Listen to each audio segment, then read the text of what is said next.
up, guys? This is Sidnie with the Kaya, and you're watching Bridging the Gap. I'm hanging out with Villanova today. What's up, dudes? What's up? What's up? How you guys doing today? Good. How you? I'm doing pretty good. You enjoying Wilmington, even though it's beautiful and it's rainy and gross? It's just liquid sunshine. Yeah, absolutely. It's still beautiful, regardless. No doubt. It's just a different, you gotta appreciate it a little bit. That's Wilmington is usually raining, so.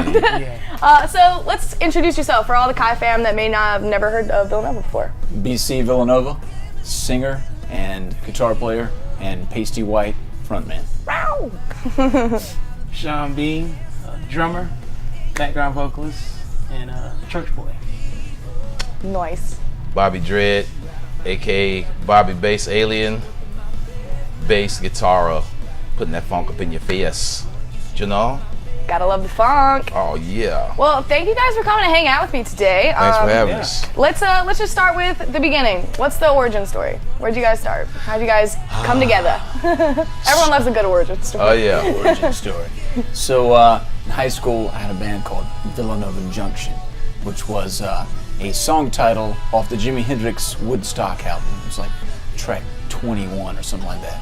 And because I was in a Jimi Hendrix cover band, essentially a tribute band. We wrote a little bit of our own stuff, but mainly it was like all Hendrix stuff, and we wanted to do like a tribute thing, me and some of my friends, and instead of like calling the band like Purple Haze or like Hey Joe or something obvious, we're like, let's name it off of a deep cut, bro. Like let's go like something. Yeah, let's dig dig deep, So we went with Villanova Junction, and after high school I dropped the Junction, and I was kind of just I didn't play with the people I played with in high school, and right afterwards I was just kind of like floating around, like looking for myself, soul searching, you know what I'm saying? You gotta go on a journey. Yeah, you got to. And I played a little bit with my brother. My big brother was like a big influence on me and stuff like that, and he actually knew Bobby. And I've always seen like Bobby in reggae bands and funk bands like growing up and stuff, and 5 Points in Columbia, South Carolina, where we're from, and just always was like an admirer of him and stuff. And like actually, like I never thought that we would actually play in a band together. I was just like admirer. I was just thinking like, man, maybe I can get this guy to come to the studio and jam with me one time or two, And here we are, like 8 years later, I don't know, something like that. Yeah, we've been playing together, but the storybook is written. It's a beautiful thing. There's this bar called Group Therapy, or there was. I don't know if it's there anymore. It's still there. Okay. Yep, it's still there. But like they would play like Beastie Boys and like Smashing Pumpkins and Rage Against the Machine and Parliament Funkadelic and James Brown and just like an eclectic mix, and that's where like everybody hung out, like all different races and all the people at 5 Points, the skaters, the punks, like just people that like to have a good time and that kind of thing. Sweet. And that's where I met Bobby and approached him about, hey man, would you like to maybe come in and play with me and jam in a band so with me? we met in Group Therapy. Yeah. That's beautiful. Yeah. Well, we started jamming. Actually, had a lot of the same influences, like Fishbone, James Addiction, and James Brown, and that whole Prince. Red Hot Chili Peppers, that kind of thing. Yeah. So. Yeah, I like that because you guys have a really cool like blend, in your sound. I think it's one of those that like you can see where the different influences come into play, but you kind of take that and really, honestly, make your own genre. In my opinion. Thank you so much. What's like your guys' like musical upbringing? How did you get into playing music? Me, definitely, I came from a gospel background for sure. My granddad was a preacher.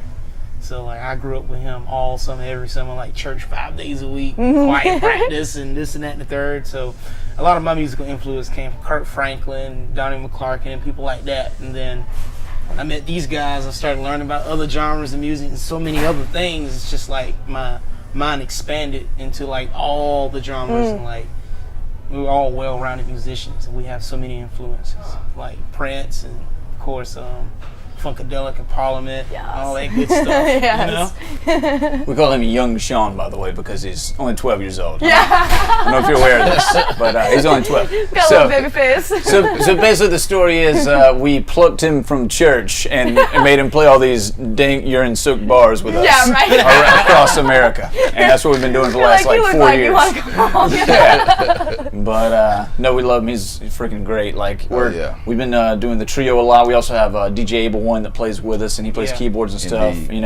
But doing a lot of three-piece stuff lately too. And like these guys like put out so much sound and so much energy and personality. Absolutely. That I don't ever feel like anything's missing. You know what I mean? So we've just been rocking it, and it's been fun.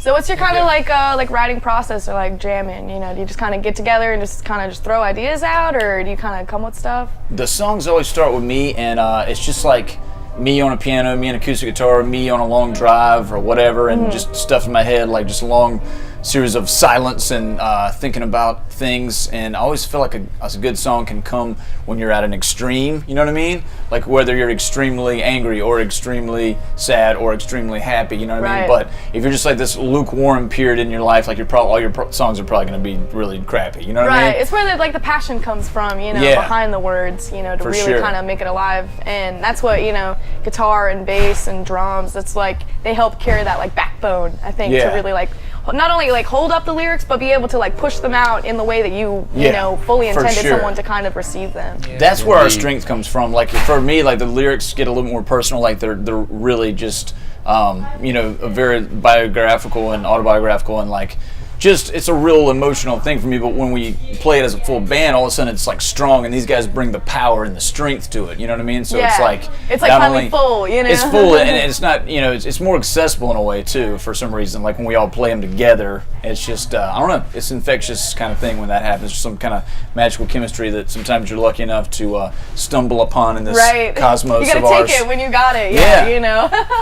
I think that's really important because you know, like the audience can really pick up on that energy. You know, if you guys are feeling it. And indeed, it's a reciprocal thing. Though. I mean, it's just, you know, if it wasn't for the audience, there would be no point for us to do what we do. So I mean, that reciprocal exchange. It's a give and take. Yeah, you're working together. That's you know, key. You know, and we really pride ourselves on being able to relate to our audience and, you know, to be able to touch our fans musically, and, you know, to go out and speak with them after the show and hang out and, you know, have a shot or have a beer or whatever, and you know, it's a beautiful thing, the relationship that we have with our fans. Yeah, it's to a family, and you know, there's so many different cities, and you know, you meet so many different people, but you know, in that city and that night, you know, you're there, and we're all, you know, just kind of being able to experience things together. I've had the pleasure of being able to see you in Wilmington a few times. Greenfield Lake was a real good one a couple years ago. That was really awesome. No doubt. So I was just thinking about that one actually. Like that's another one where that's something we pride ourselves on too, is like talking to basically anybody who wants to talk to us, and like and that night we opened up for Panic at the Disco, so it was like 3,000 people, and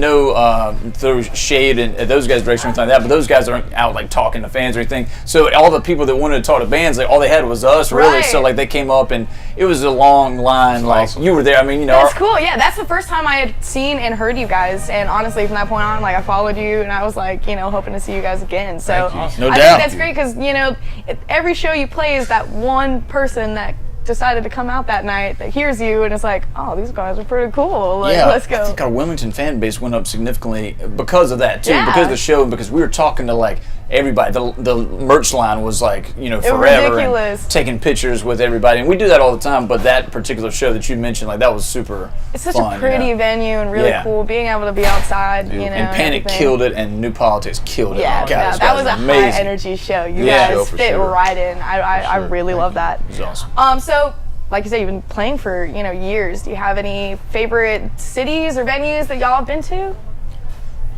Love some Wilmington. Yeah. You know, we love Wilmington. Where are we going? Wilmington. Yeah. No, we really do. Our manager lives here, and I love this place. It's super cool, and you know, people are open-minded. Nice you know, nice beach. You can't. Yeah, it's got a little bit of everything. You know, you can escape off to the mountains and drive a little bit if you want. You know, head up to the beach. You know, I like it. I love the shops, like you know, all the little spots around here. It's small, but it's big. You know, like the community here is really good. It is. Yeah. I feel like they're a little bit more accepting of alternative lifestyles and stuff, you know, compared to some other places in the South. You look at, you know, the audiences and, you know, reggae shows specifically because, you know, we're always there to kind of see, you know, different bands, different, you know, styles. And it really is just like a large, diverse, like group of people that come together, you know, and I think it's really cool. I freaking love it. Yeah, you get to meet a lot of people, get to talk new experiences. Do you have any like crazy, like funny stories or anything from playing shows? Anything you're willing to share? I have a favorite one, but this was like a Bristol, Tennessee one. Okay. So, you know, I don't know if you've been to Bristol, but I have not. Never been there? No. It's pretty awesome. We played this little club up there, and this is the first time it's ever happened. But we had this girl, like she was dancing in the crowd, and I guess she'd like been drinking all day or whatever. But apparently, like, she didn't have underwear on at all. But she was like in the midst of her like dancing, she like pulled her skirt up and like peed on the floor, like squatted and like people were like holding the drinks and all of a sudden like getting out of the way because like a puddle was forming. You know what I mean? She's just like, I don't care. I don't think she cared. No. And then next thing you see, honestly, at that point, why should you? You know, you're pretty committed. if you're already peeing on the floor, who gives a damn at this point? Am I right? Yeah. That was obviously what you were always destined to do. That's what you're supposed to do. That's what she went out that night and was like, you know what? She was pee on the floor night at a Villanova show. But then the next night, like bouncers are coming with flashlights and like mopping it up and stuff. You know what I mean? Bad day work. That was for some reason that always sticks out of my mind as like a highlight. Oddly enough, you know, how many people can say that a girl peed at their show? Not many. Like not on many the floor, on the dance floor. We did play the nudist colony. Oh, That's really? true. We did play the nudist colony. That was interesting. That's cool. I've never heard of a. It was. Met a lot of nice people there. It was really cool. But it's all about eye contact. You got to stay here. Yeah.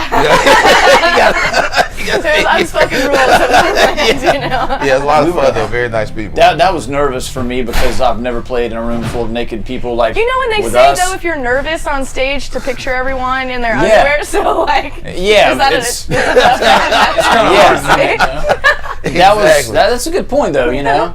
But they were honestly like the most friendliest naked people of all time. They were super cool. Cool. They paid us good. They took care of us, offered us, you know, to come play. Carefree, all about love, you know. Just nudist colonies are like maybe the way to go for us. Like, sweet, yeah. Any bands looking to play some shows, hit up the nudist colonies. So, so off time. What do you do when you're not playing music? Play music. Play more music. I got some baby boys. If I'm not on a stage, I'm normally probably hanging out with them, you know, and teaching them about music. And I got one kid, he's like 4, he plays drums, and I got another one, he's 6 months old and he plays piano. So you know, just starting out, little prodigies. Yeah, teach piano, banjo, all that stuff. You know what I mean? So just always plugging away at it and just trying to uplift the human spirit in my own, you know, through absolutely. that outlet, you know. Bring up the youth too, you know, that way they can spread, you know, all the love. Yeah, for real. What about y'all? I actually use my brain and I print T-shirts. Okay. Yeah, when I'm not on the scene. That's awesome. Use your brain? Yeah. Use your brain to print. Come up with these cool you do. designs. It's all about you mean like creativity. telekinetically, like psychically, it just starts floating? I just like. No one was supposed to know about that secret Yeah, power, that's top but secret stuff. There you go. yeah, that is a I Kaya got exclusive superpowers, that you y'all got. even know it. But yeah, I print T-shirts when I'm not on the scene. We print for Haynes, the company Haynes. So that's yeah, cool. Yeah, real cool. We print for all the colleges nationwide, and it's really cool. Wow. Does some dope stuff. Yeah. Like he makes his own clothes a lot of times. I'm always envious because he's always got some dope shirt. Why I'm not? like, where'd you get that? He's like, I made this. I'm like, what? It's one of a kind, you know. Yeah. No, that's awesome. That's Yeah. awesome. What about you? Oh man, I enjoy hanging out with my wife and my family. I enjoy cooking is one of my passions. You know, I do that when I'm not on the road. So I've been doing that off and on for about 25 years. I'm into acting. I like to read. You know, play a little foosball. Yes. Every now and then. Yes. Anybody Really want to good. get a little foosball game going on over there? You know, I got skills. So Yeah, you need any worthy competitors who sees him at a show, challenge indeed, him to let's a game do of it. Let's foosball. do it. Let's do it. Let's do I might it. be able to. I'm not bad. Let's do it. Let's do it. Yeah, like if Find a we foosball team if we around. challenge another band to a sport, like Bob would probably be a good like foosball competitor. Cool. You know? Young Sean's a boxer. I'm a skateboarder. So Basketball too. We should. basketball, We'll make the band Olympic Games. we could do There that. you go. Yeah. Oh, that'd really be cool. tight. There you Boxing, go. skating, foosball. That'd You be know. tight. Make a whole day out of it. You know, have Hell some yeah. people playing some acoustic tunes. Yeah. See how many fans can pee on Yeah, the dance floor. You know what I mean? Just get them all drunk. Set up a whiteboard, and every time you see one, you Yeah. just walk by. And you We open the hot we chocolate. may win that one. I don't know. We'll see. Oh man, I hope that girl honestly sees this interview. Like at some point. Yeah, I have no clue who She she knows. was. Honestly, I don't know. it's one of those that she probably woke up the next morning and was just like, that was a fun show. Like, no idea. Like, he's like, oh, I guess I should change my clothes. It smells a little weird. Yowzer. Yeah. Well, thank you guys so much for hanging out with me, Thank y'all for talking to having me. How can everyone, new fans, old fans, Kaya fam, your guys's, how can everyone stay up to date with you? Everything on social media. Facebook, Twitter, Facebook, YouTube, Twitter, YouTube, Instagram. We're Villanova Rocks on Instagram. Capital V, capital N is probably the best way to find Villanova on Facebook because, like anything else, like there's a million, Villanova University and Villanova whatever. Right. So it's like, You got to distinguish, Yeah, but you can find us, and I'm BC Villanova. So if you look up my name, you can go to the Villanova thing is right on my page if that helps, and what else? Instagram, Twitter, YouTube. Yeah. All the main ones. Tell them about the single, man. Got a new single out. The song's called Good Day, and by BC Villanova. So Awesome. got that one out. Got a video coming soon, and a new record coming out. Got a kind of like solo-ish project coming out, and Young Sean plays some drums on it. Okay. And these guys have been helping me with it. And it's basically like a lot of piano and cello, and a little bit more on the lighter side of our stuff, you know. Okay. And the kind of some ballads and some kind of funky stuff too. But I got that coming out in the fall, and then we're working on some other full band stuff that's like more funky and energetic and that whole thing. So.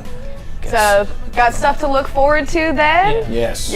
Yeah. Indeed. I love getting to hang with you guys. I hope you guys come back to Likewise. Wilmington very, very soon. I will always Thank be at y'all the very show. much. Awesome. Everyone at the Appreciate Kaya, stay up to date. Go in our bios, underneath. Please subscribe. Go ahead, follow all their handles. Stay up to date with everything, anything Villanova. This is Bridging the Gap. I'm Sidnie. Out. Lay down, let me hear you say now. Any and everything that you can possibly think. Cause when I drop trap, there's no doubt that it don't stink. So don't forget your ink, the blinks, one and the same. So when you looking in the mirror, just remember the name. You heard me? I got some, I'm gonna need more. Baby, let me give you my name. Oh my God, I'm gonna need more. Baby, let me give you my name.